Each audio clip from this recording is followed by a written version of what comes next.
Hello, everyone. This is Rehola Bitata from Steam Power. We are changing narratives. We want to open doors to diversity in STEM, and we are celebrating women in STEM. We're celebrating Black women in STEM. Today, our guest is based in London and Bristol.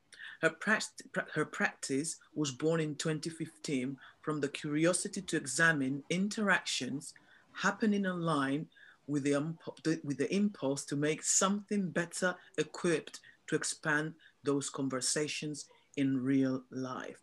She is an experienced designer and a social practitioner.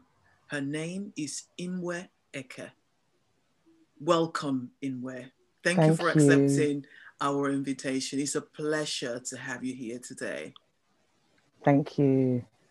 Thank you for inviting me to talk. That's the real pleasure. Thank you. I hope that people listening are going to take note and feel inspired, motivated, and empowered after hearing your story. So, why don't you tell us a little bit about yourself? Okay, so as we established, my name's Imwen Eke. I'm an experienced designer and social games maker. And the next question normally is, what is that? And I just put it simply, I create spaces for adults to play and sometimes children. Um, my practice is a mixture of um,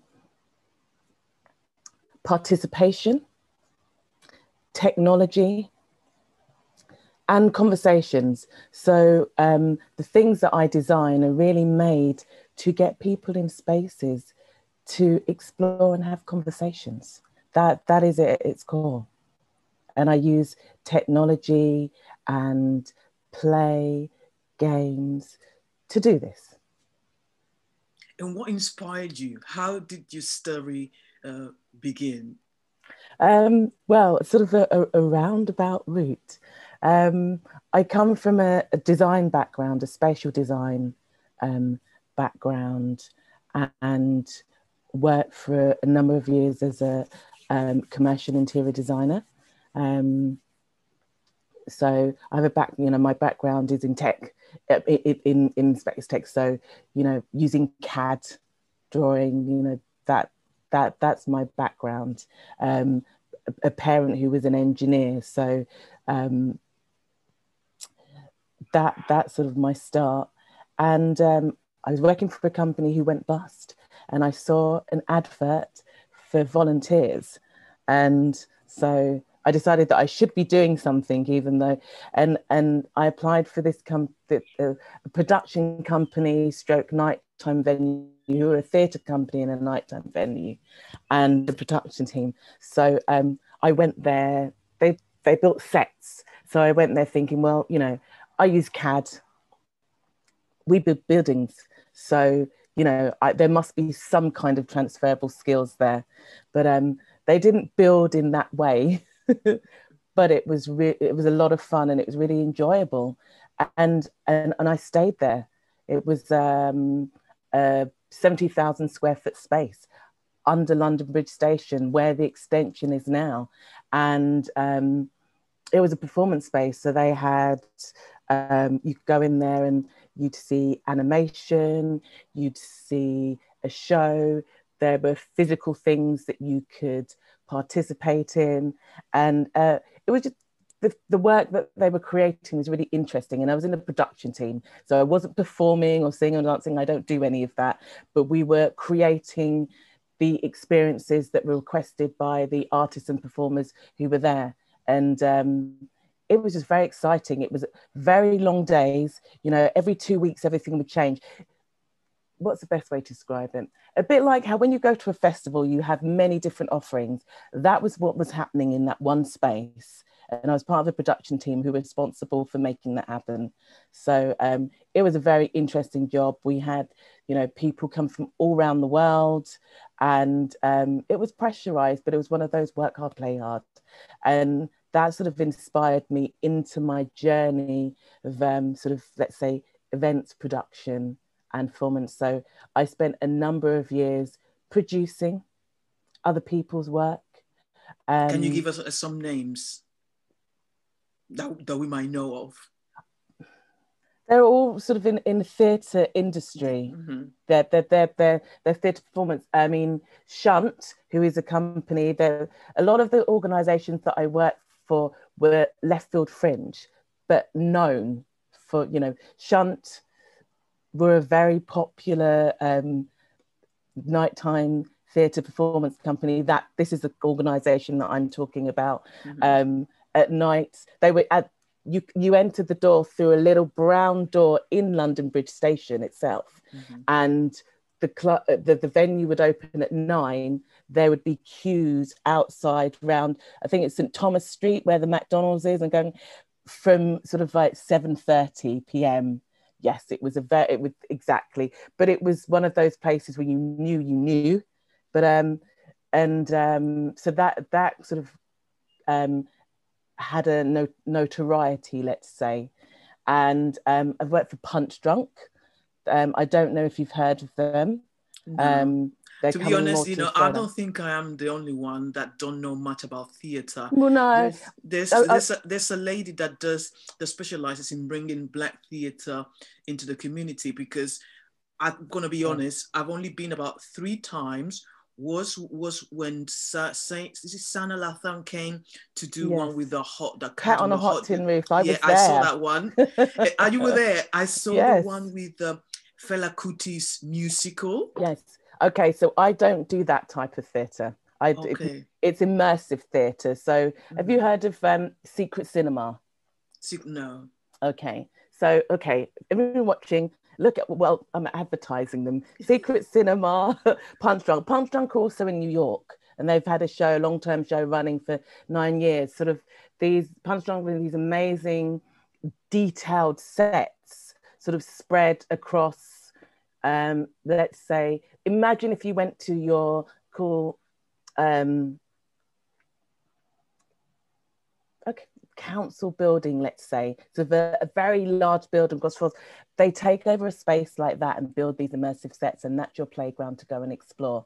Mm-hmm. So the experiences that I had in production are very much come from what they call promenade theatre, which is where you get to walk around and explore and maybe follow the artists and performers, and you know there's more interactivity. No one is sat in a seat. And so those are sort of experiences that I come from. But the thing about all of them is, whilst they were fantastic, I got to work with companies who were very well known in their field and pioneers in their field. They were all, like you said, very white. Mm-hmm, mm-hmm. And I looked around and there wasn't anyone that looked like me. Mm-hmm. And that's what inspired me to become an artist, because I wanted to make work and see people that look like me delivering the work, but also in the audiences as well, because I think that's really important, because the offerings were mind-blowing sometimes and fantastic, and it was frustrating sometimes, because I know so many people that would really like to see this, that would want to engage in this, but you know, if we have another story set around World War II or you know, the 1940s, because in this country, you know, I mean, it's starting to change now, but whenever those visions are imagined, they don't tend to include us. I think instead of imagination, I think it's a poor recollection. Yes, very much so. Well, I mean, if history isn't taught correctly, how are you going to recollect? So that was really sort of the start, you know, that was sort of a turning point for me, just sort of wanting, you know, having sort of learned a lot. You know, after that I went on to run an arts organization and a community engagement organization. What was the attitudes towards someone like you in the community, but also in the spaces that you were working in? In the spaces that I was working in production, that was fine. The moment I said that I wanted to make work, Mm-hmm. then there was definitely some resistance. But what I also had was a lot of people that supported me. I've had the organisations that I've mentioned.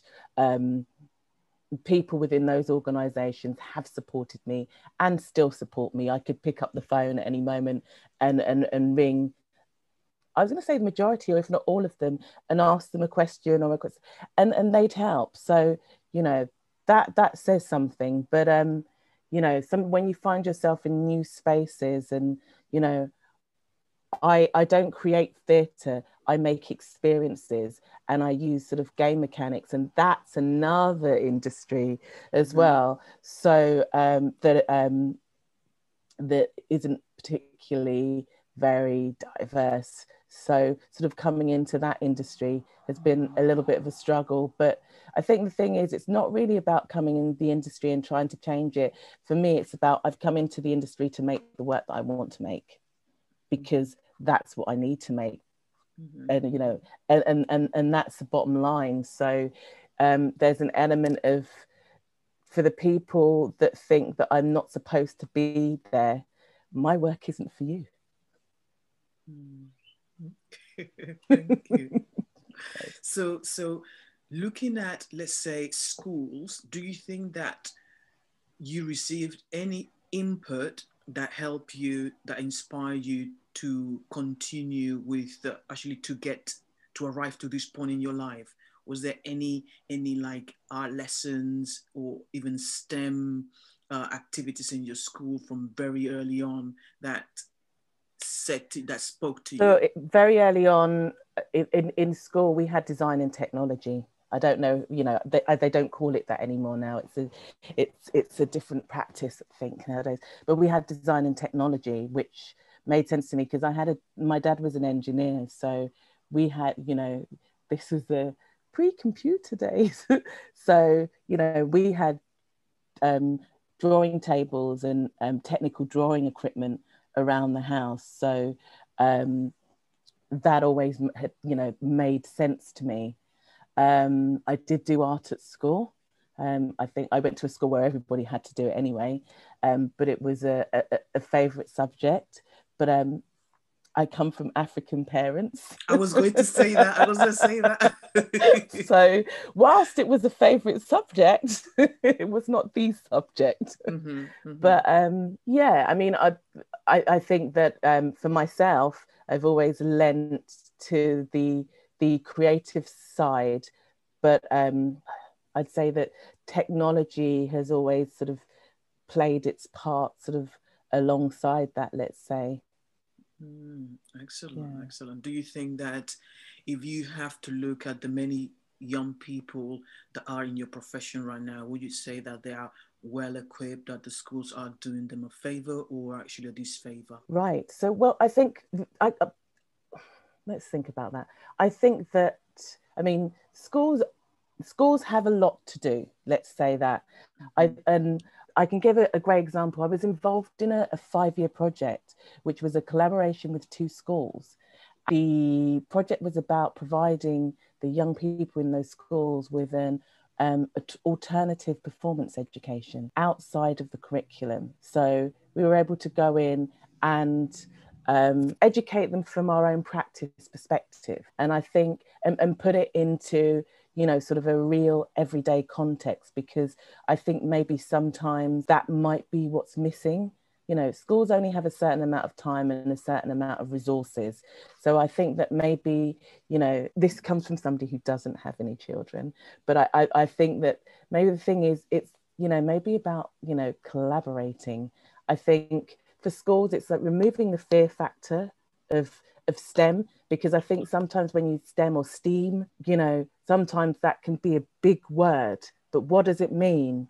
And, sometimes it's easy to talk about it in terms of the possibilities. So talk about it in terms of the outputs and what's possible, in that show me, don't tell me. So, people can imagine, and then they can also imagine the route to getting there. So you are probably meeting young people that have come out of the career that want to enter the space that you work in? How easy is it, and what support do they get How easy is it? in terms of That is mentorship, coaching?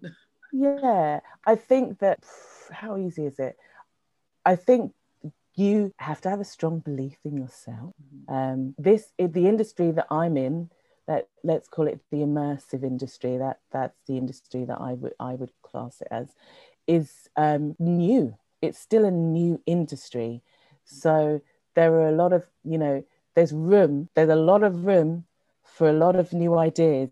If you're looking for an industry that's going to welcome you with open arms, you might not find that, because it's new for everybody in some ways, so everybody's still sort of finding their place in there, but there are definitely people that can support. I think it's one of those things where ask if you see something you like, find out who's doing it and get in contact with them.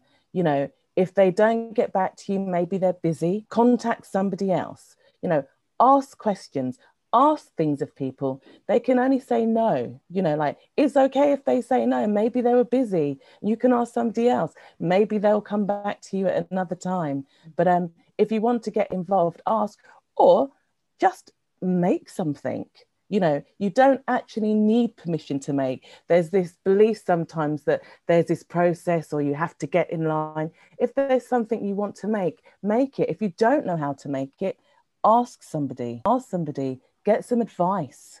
There are lots of people out, generally people are happy to sort of, impart advice or share. So I think the first thing really is ask, ask if you can work with somebody.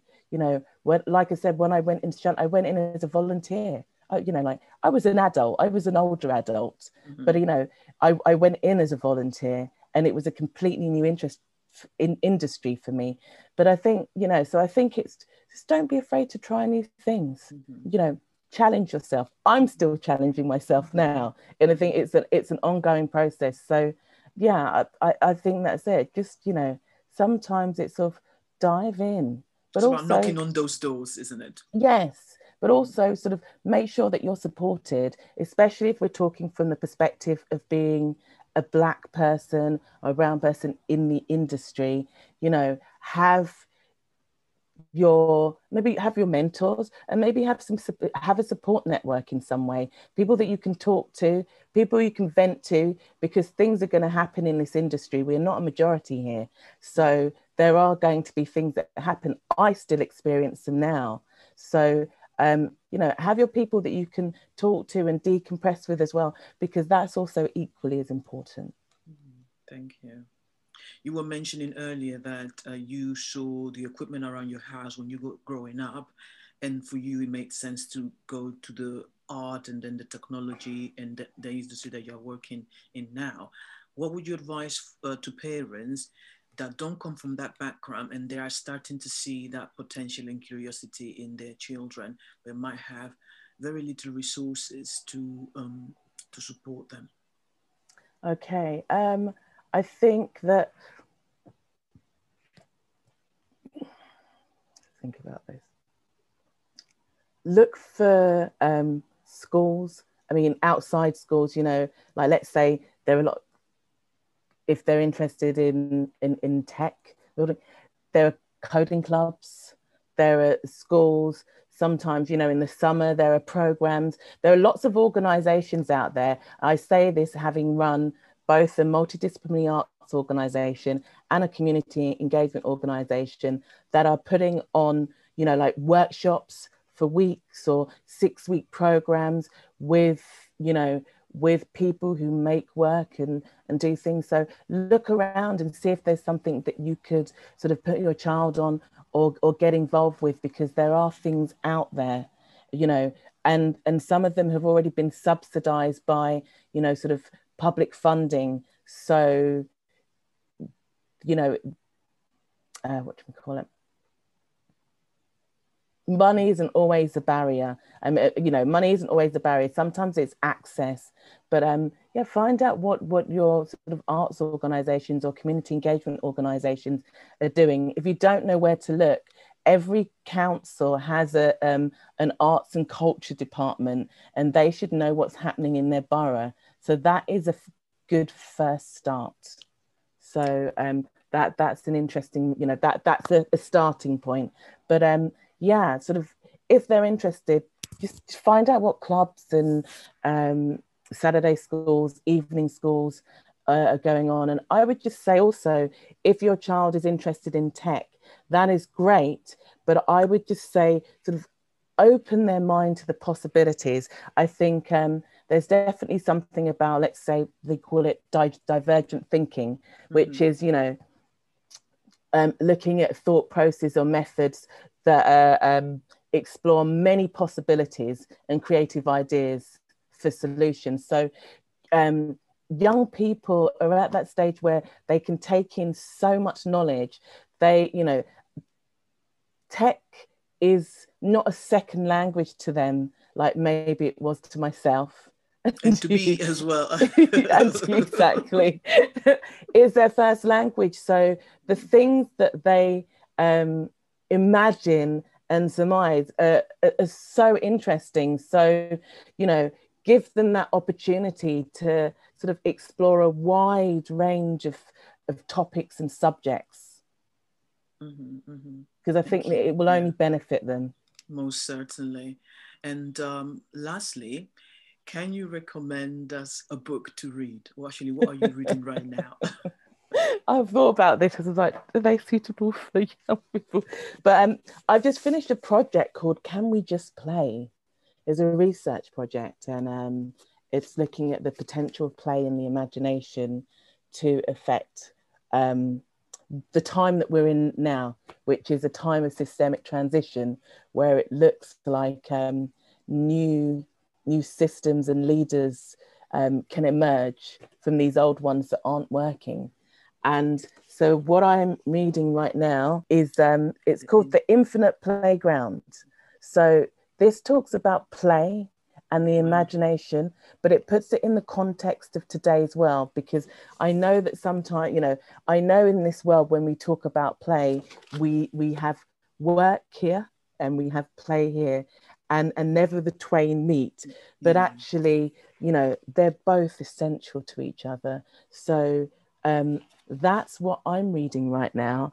If we're taking from a fiction standpoint, I've just there are so many books to read, but I'd say Rosewater by Tade Thompson. I'm a science fiction fan, so Thank you very much. Thank you very much. So this was Imwen, and you've been brilliant. I think you've given us a lot to think, a lot of things to think about, and I'm sure that the audience is going to appreciate that. Thank you very much.